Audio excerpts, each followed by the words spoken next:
In 945, Prince Igor of Kiev made a fatal miscalculation. After collecting his standard tribute from the Drevlians, he sent his main army home and turned back to demand a second, unprompted payment. The Drevlians ambushed his reduced force in the forest, executing Igor on the spot.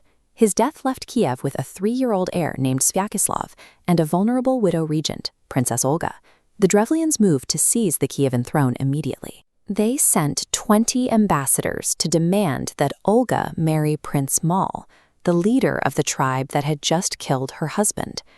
For a widowed regent in the 10th century, standard outcomes included capitulation, exile, or assassination. Olga's response would deviate from all three. Olga faced a severe strategic deficit.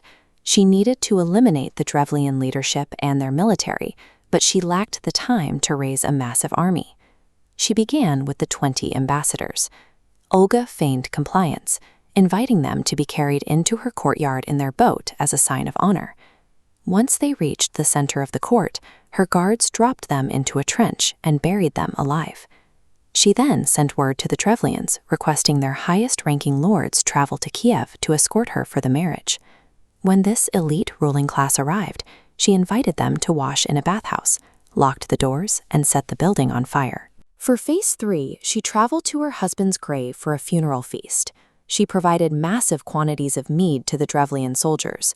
Once they were incapacitated, her retinue killed 5,000 of them, neutralizing their military force. Finally, Olga laid siege to the Drevlian capital of Iskarestan.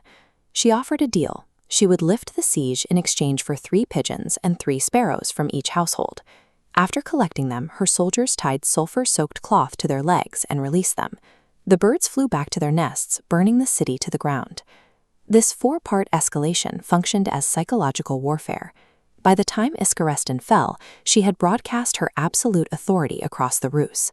Having secured her position,